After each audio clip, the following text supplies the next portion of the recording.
Welcome, dear viewers, here in our format Natural Medicine. Lately, our topics have been increasing again and again about the microbiome of the intestine. Therefore, be aware, today we are not talking about the microbiome within the stomach or intestine, but today we are talking about the fact that there is a lot more down here than just the microbiome. I would like to discuss this topic, what it is all about, today with the chief physicians of the Sonnenberg Clinic. Stay tuned, we'll get started right away. Here we are again, and now I would like to introduce you to my guest. She is the chief physician Alexandra Kotthaus. Welcome, dear Alexandra. Hello, Alexander. So, now I have made a bit of a mess talking about the intestine and the stomach. But we're actually talking about the intestine, aren't we? Yes, we're actually not talking about the intestine, I thought, but we talk about it quite often, about the microbiome. I think most people have already heard about it. And also increasingly school medical colleagues are coming up with the idea to at least prescribe something like parenteral after an antibiotic prescription. So, the idea that somehow is happening in the intestine, and I have to improve that somehow. I think that's an idea that has gone far enough. And of course, we also treat the intestine. For me, it has become such an obvious matter that I may not always be so conscious about it. A very important aspect is nutrition, of course, probiotics. There are other things that are also good for the intestine, from dietary fiber or binders. I can soothe the intestinal mucosa today. And now I'll summarize that again very briefly. And then it's just like that.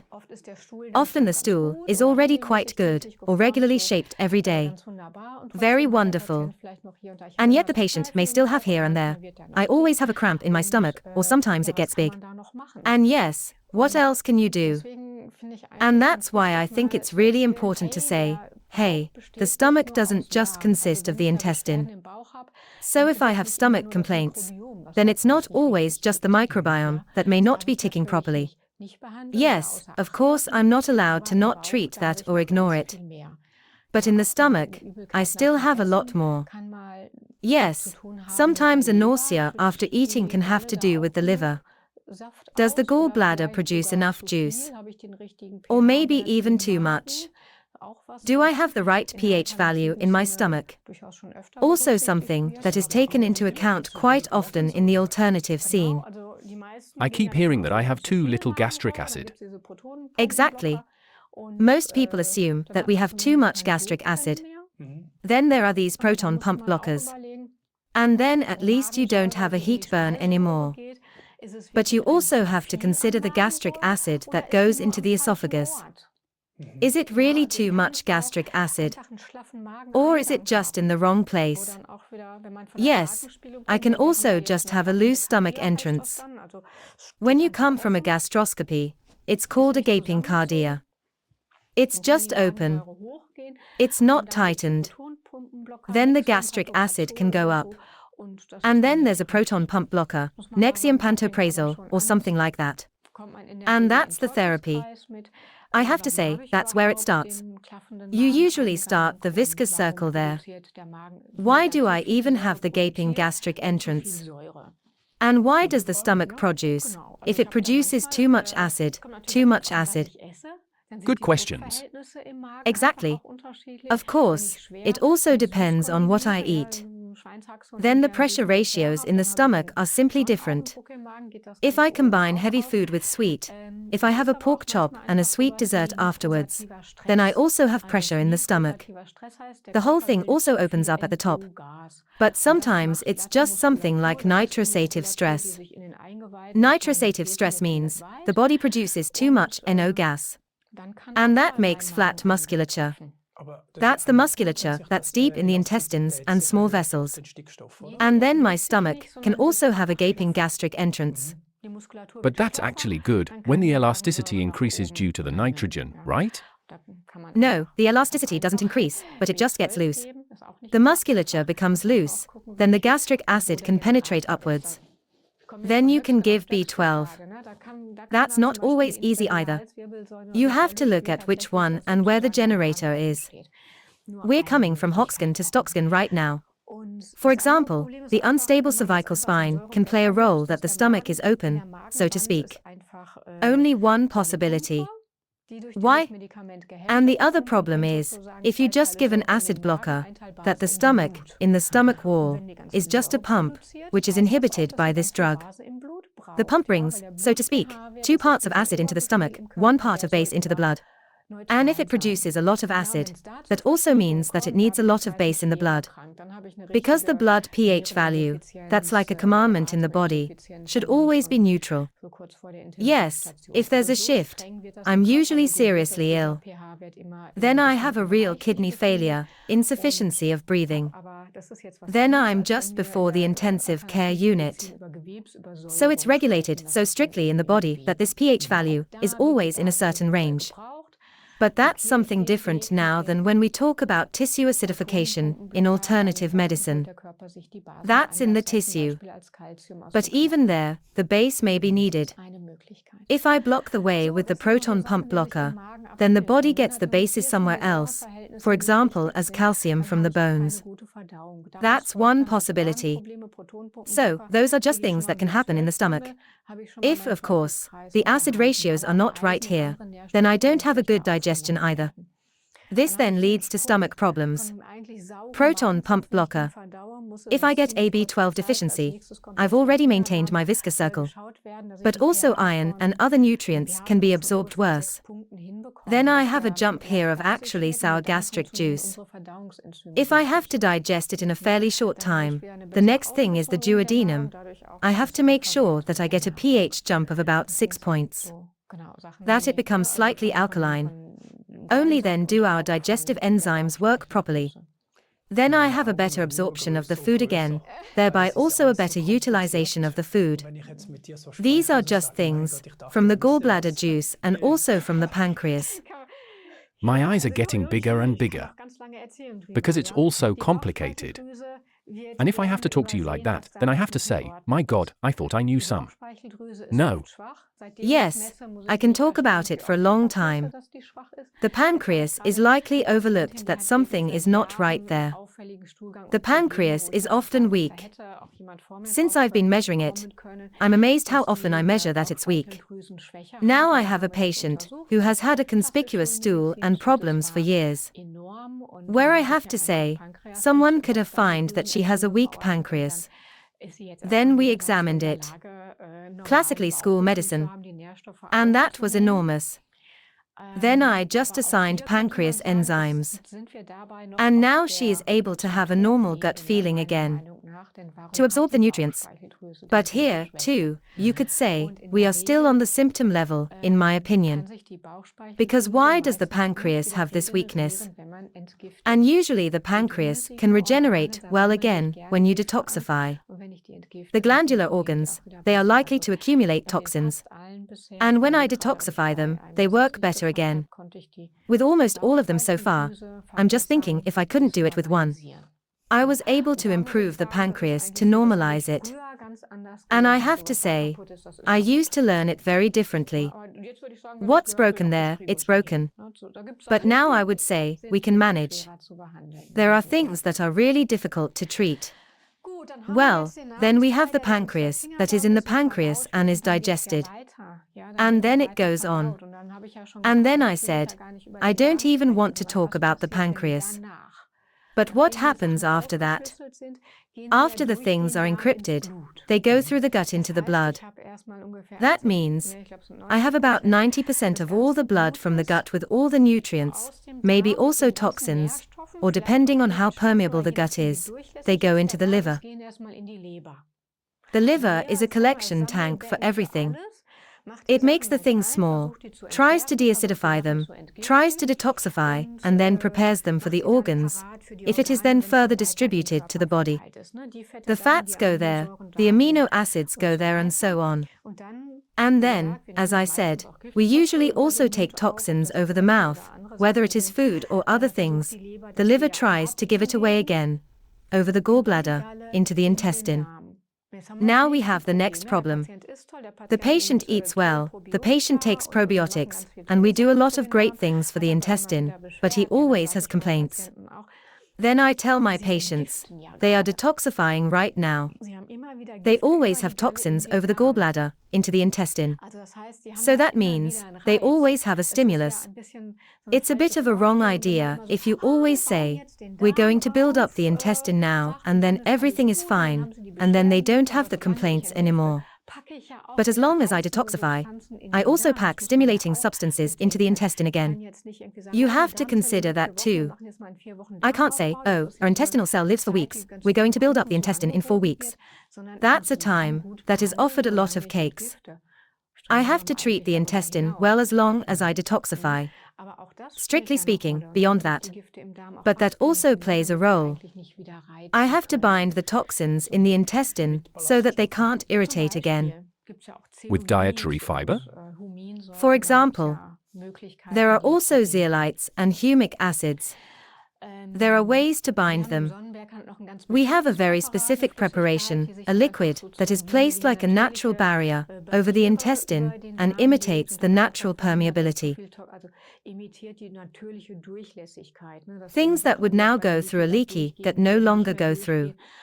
But also what is excreted will simply be excreted more securely. A colleague also examined it in the stool and found that only when he gives it the toxin excretion in the stool is higher. Wow.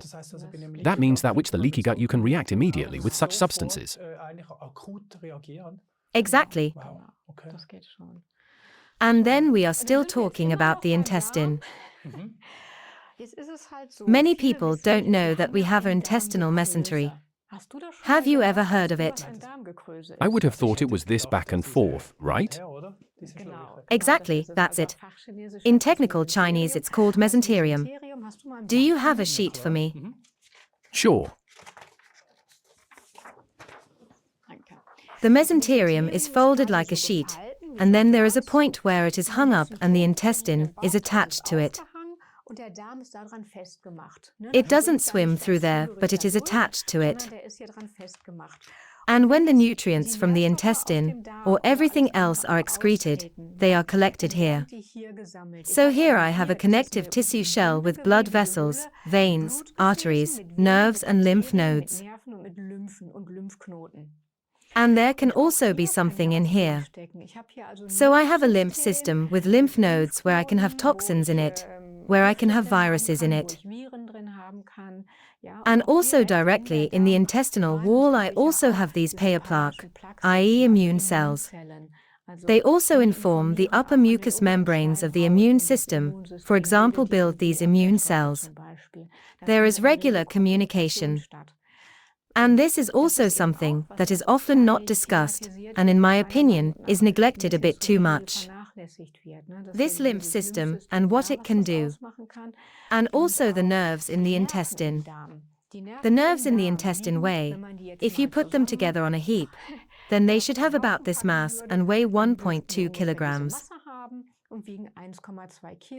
That's just as much as the brain up here. So we really have the same amount of nerve cells as up here in the intestine. So we don't just have a few nerve cells, or literally, we have an intestinal brain. And this intestinal brain can also be poisoned. Just like the brain up here. How I can get neurological disorders, how I can get dementia, I can also have that down here. What is still known, or school medicine, the diagnosis that is made is a so-called gastroparesis, i.e. a paralysis of the stomach nerve. This is something that happens quite often with diabetics, but of course I can also have in other nerves in the intestine. And I think that's something that is almost never talked about. That I have this huge brain in the intestine, and that it's not just about feelings in the stomach, but really about many important organ functions. Even the expression feeling in the intestine is even correct. Yes, exactly. But it can also lead to digestive disorders, to the control of the organs. For example, we in Sonnenberg love to do neural therapy. I usually start with 3 points on the belly, which already have a very regulative effect. But we can also very specifically reach the liver. So it's actually indirect, by having skin nerves shift over the spinal cord to the inside, up to a neural therapy point where the solar plexus is pierced. In the vicinity of the solar plexus is a large nerve cell collection that is distributed around the main artery in this area. And where you inject in the vicinity, and then the procaine, a substance that also stimulates the parasympathetic nervous system, can lead to a partly impressive mobility and symptom reduction in the abdomen. Beweglichkeit und Symptomreduktion im Bauchraum führen. I'm just wondering if there is also a gastroenterologist. Because actually this is an incredibly big story. And I don't even know if there are any gastroenterologists at all. There are oncologists. There are only those who look into the abdomen and the stomach, but not those who look around. Nothing, right? Maybe one thing. I found it so interesting when I started with this injection that I just said. So I inject in the vicinity of this nervous system. I have patients again and again. Or we learn the technique from ourselves.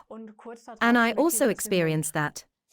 I get the substance injected there and shortly afterwards, I taste it in my mouth. So again, to illustrate how this connection is and how we absorb things also via the nerves in the intestine and how they then distribute in the body. I can also use the nerves in the intestine to transport things, and not only good things to the brain. So there are possibilities to bypass the so-called blood-brain barrier. So it's even more important what I have in the intestine, what I give to the body to eat. It has effects lastly on the brain. You mentioned the word prebiotics 2 or 3 times. Pre and pro. Pre are the bacterial strains, right? Probiotics are the bacterial strains and prebiotics is the step before. These are the ballast substances that the bacteria eat. So if you take the right ballast substances, or just a sufficient amount of ballast substances, which I now mainly have in a plant-based diet, then I feed the good intestinal bacteria. They can also separate butter acid from what the intestinal mucosa feeds, what the bacteria feed, and is also good for the nervous system. You mentioned a topic today that I just noticed myself. There seems to be a big gap in my knowledge because I actually reduced the belly to the gut.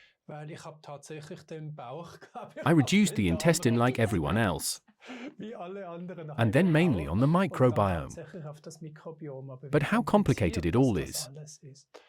So that means if people are already treating themselves and again, as I would do now, go over the microbiome, but still no success is there, then the environment of the microbiome is also responsible for it not feeling well.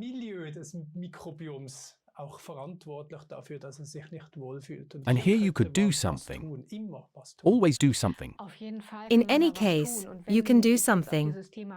And when I come to this topic now, then I basically say there is still something left in the belly about symptoms. Although I have already done everything, and then we come with our therapy possibilities also in Sonnenberg into the game. What has proven itself there is actually also the artificial fever therapy, the hypothermia, which is also very good for irritable bowel syndrome, but where the immune system also plays a role, where we just have an enormous increase in microcirculation, i.e. the mini-circulation, and that it's good for the lymph.